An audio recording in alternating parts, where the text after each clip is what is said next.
नमस्कार विद्यार्थी मित्रांनो, स्वागत आहे आपलं एक्झाम पॅराडाईज या ऑनलाईन युट्यूब चॅनलवर। विद्यार्थी मित्रांनो, आज आपण आसन व्यवस्था त्याच्यातील रांगेतील स्थान पाहणार आहोत।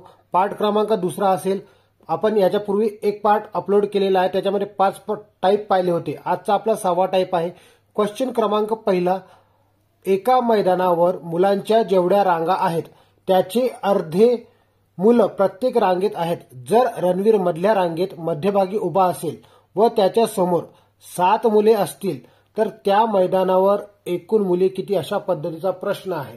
या प्रश्नाला सोडवण्यासाठी आपल्याला एकमेव ट्रिक आहे, पहा लक्ष द्या। काय सांगितलं पहा, परत एकदा क्वेश्चन वाचतो। एका मैदानावर मुलांच्या जेवढ्या रांगा आहेत त्याचे अर्धे मुलं प्रत्येक रांगेत आहे। जर रणवीर मध्यभागी उभा असेल, मधल्या रांगेत मध्यभागी उभा असेल तर त्याच्या समोर 7 मुले असतील तर त्या मैदानात एकूण मुले किती, अशा पद्धतीचा जर प्रश्न आला विद्यार्थी मित्रांनो, कसं सोडवायचं? हे 7 घेतले मुलं, ओके।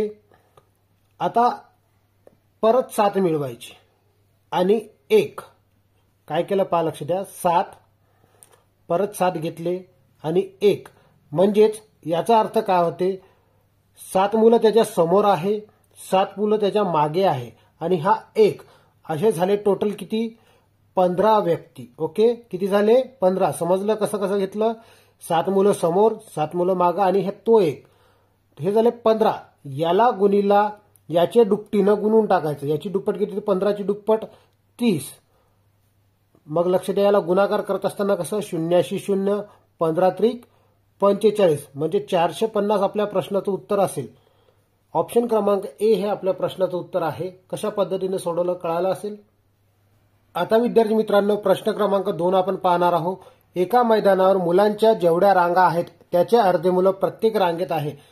जर अमित मधल्या रांगेत मध्यभागी उभा असेल व त्याच्या समोर 5 मुले असतील तर त्या मैदानावर एकूण मुले किती, अशा पद्धतीचा प्रश्न आहे। त्याच पद्धतीने सोडवायचं जी पद्धत आपण पूर्वी वापरली होती। किती मुलं दिलेले आहे?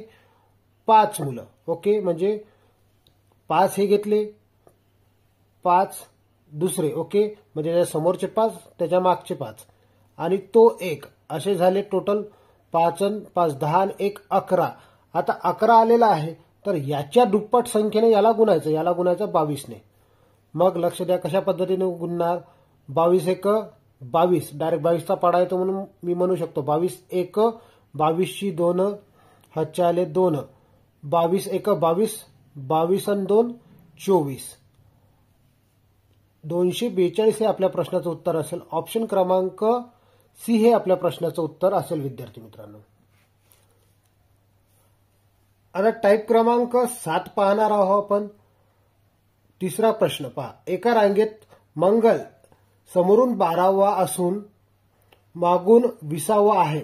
रोहिणी मध्यभागी असल्यास तिचा त्या रांगेतील क्रमांक कितवा असेल, अशा पद्धतीचा प्रश्न आहे। म्हणजे आपल्याला रोहिणीचं उत्तर काढायचं आहे, रोहिणीचं स्थान कितवा असेल। अशा प्रश्नाला सोडवण्यासाठी पहा काय करायचं आहे। 12 प्लस हे 20 घेतले, 12 प्लस 20 किती झाले? 12 आणि 20 झाले 32, 32 मायनस 1 करायचं, उरले किती? 31। म्हणजेच ती मध्यभागी उभी आहे। मग याच्यातून ही 1 आली म्हणजे उरले किती? 15। म्हणजे लक्ष द्या, इकडे 15 मुलं असतील, इकडे 15, समजले? या लाईनीत 15 असतील, या लाईनीत 15 असतील, आहे की नाही? 15 आणि 15 30, आहे की नाही? तर लक्ष द्या, ही मध्यभागी आहे तर तिचा क्रमांक कितवा? मग 15 आणि 1 16, 15 आणि 1 16। ऑप्शन क्रमांक डी हे आपल्या प्रश्नाचं उत्तर असेल। समजलं कशा पद्धतीने सोडवलं? काय केलं पहा, लक्ष द्या। 12वा क्रमांक आणि 20वा क्रमांक घेतला, त्यांची प्लस केली, मायनस 1 केलं कारण तिचं स्थान काढायचं आहे। समोरून या मंगलला समोरूनही पकडण्यात आलं आणि मागूनही पकडण्यात आलं म्हणून त्याला मायनस केलं, उरले इथं 31 आहे। तर लक्ष द्या, रोहिणी मध्यभागी आहे, रोहिणी काय आहे? मध्यभागी। मग रोहिणी मध्यभागी आहे तर इकडे 15 झाले आणि इकडे 15 मुलं असतील, आहे की नाही? मग तिचा क्रमांक रांगेतील स्थानचा क्रमांक कितवा? मग लक्ष द्या, इकडूनही मोजलं तरी 16वाच येईल आणि इकडूनही मोजलं तरी 16वाच येईल। अशा पद्धतीने आपल्याला सोडवायचं आहे। समजलं? कन्सेप्ट समजली पाहिजे। टाईप क्रमांक 7व्या मधील आपण चौथं उदाहरण पाहणार आहोत। एका रांगेत रवी समोरून 6वा व मागून 8वा आहे. समर मध्यभागी असल्यास त्याचा त्या रांगेतील कितवा क्रमांक असेल. अशा पद्धतीचा प्रश्न आहे. आपण ज्या पूर्वी जी पद्धत वापरली त्याच पद्धतीने सोडवायचा. समर रवी कितीवा आहे, समोरून 6वा, मागून कितवा आहे, 8वा. 8 आणि 6 14, 8 आणि 6 14. 14तून 1 गेला. एक कारण का, कारण त्याला समोरूनही पकडण्यात आला आणि मागूनही पकडण्यात आलं. तर लक्ष द्या, इथे आले तर 13, म्हणजे 13च्या आता 13तून हा एक कोण आहे, तर लक्ष द्या, हा आहे समर. ओके, समर हा आहे समर.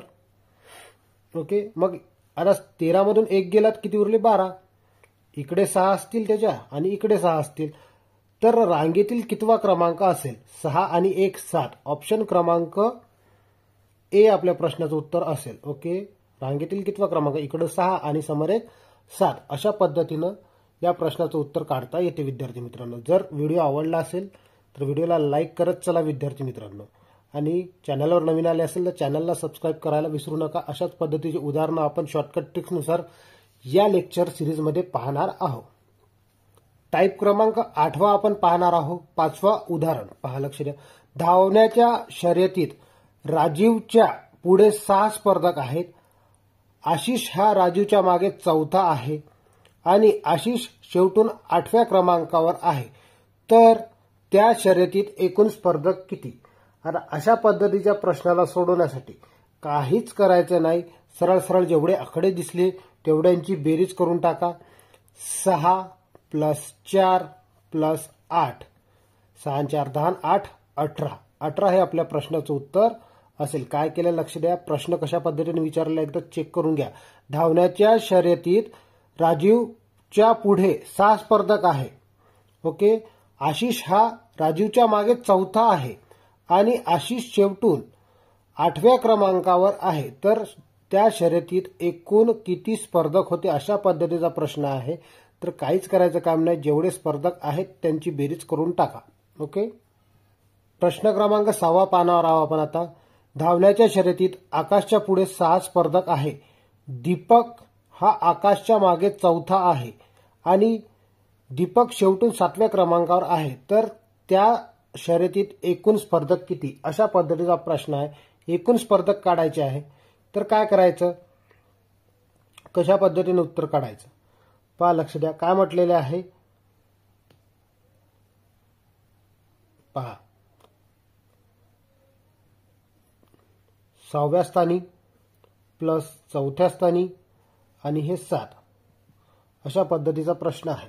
मग 6 4 10 7 17, 17व्या क्रमांकावर असेल. या सर्वांची बेरीज करायची आहे. जशा पद्धतीने आपण याच्या पूर्वी केली होती त्याच पद्धतीने आपल्याला इथं बेरीज करायची आहे. प्रश्न क्रमांक 6व्याचं उत्तर आहे ऑप्शन क्रमांक सी. समजलं. लक्ष द्या. 7व्या क्रमांकाचं हे उदाहरण असेल. 7व्या क्रमांकाचं हा उदाहरण आहे. मग पहा कशा पद्धतीने सोडवणार.